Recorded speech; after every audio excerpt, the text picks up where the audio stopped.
I have to start by saying that unless you are prepared to believe that miracles can happen, you're not going to see it. A secondary piece of information is that my internet psychics have assured me that I enjoy the special protection of Archangel Michael, a great warrior for the Lord in the war against evil. And the last piece of context is that I am still, during the telling of this story, in the middle of a water crisis that I'm in a panic to solve. So I'm trying to move fast about everything. I need to pick up some plumbing fittings at my friendly neighborhood hardware store. I also need to refill my propane tank because we have to thaw everything. It's 15 degrees out. The water lines are all frozen. If I drop a tool for 3 minutes, if there's any water in the thread of an adjustable wrench, that's frozen and needs to be thawed. And even the propane tank itself is freezing. So that needs to be kept somewhere warm enough that it will continue to flow and give me the heat that I need to do the thawing that I need. I pick up my fittings and I'm excited to get back to do the job. I drive off and then I realize I forgot to refill the propane. I got to make a U-turn.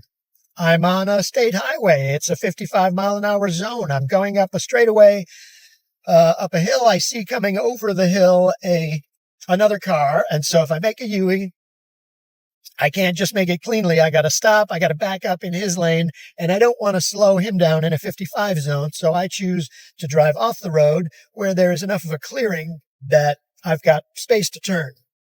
There's about 15 inches of snow. I put it in four-wheel drive, and I am struggling. It is moving. I am getting the turn. I am getting it back to where I can enter the road again. But what I did not account for was the ditch, the drainage ditch on the side of the road that's probably a foot deep, that is also full now with the snow that the plow has pushed off the road. And even in four-wheel drive, I am not making it. I am not able to clear that hurdle and get my tires back onto pavement and have any traction.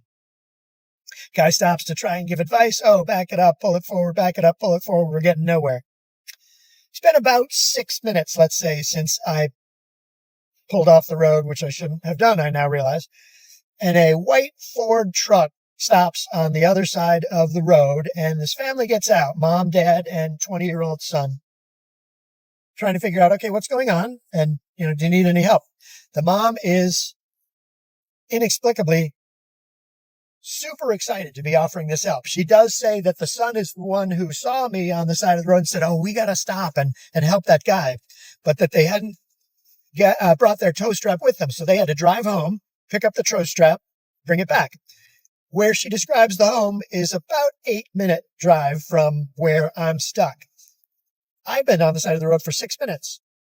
So by their explanation, if they saw me, turned around, went home, picked up the tow strap, came back, that's 20 minutes, roughly.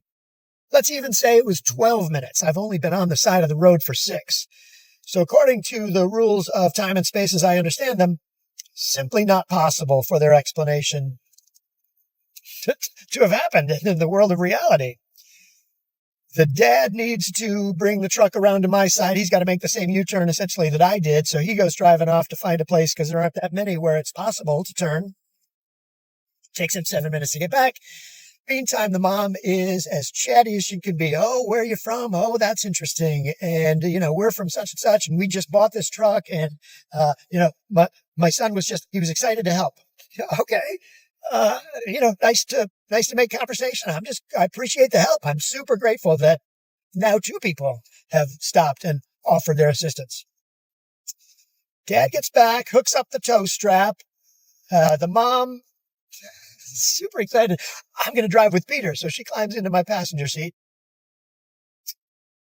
And the dad puts his truck in gear, and I'm out of there in 35 seconds. The easiest possible thing you could imagine. State troopers show up.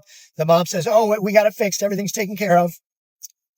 And then before leaving, she gives me the biggest, warmest hug that I can remember. She's just a lady who stopped seeing me on the side of the road, stuck, and offered her help. And she's my new best friend. This hug touched me deeply, and I absolutely hugged her back.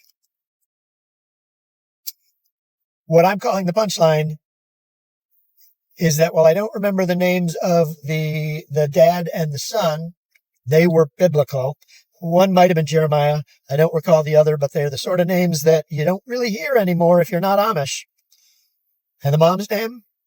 Michaela, the female form of Michael. So yes, you could absolutely explain this away as their story was exaggerated, or I overestimated the time it would take to drive to their actual location. But the reality is that in a moment when I was in need, help arrived in the form of someone named Michaela, who was much warmer to me than you would expect somebody just stopping to help you to be. And I prefer to live in a world where there are miracles.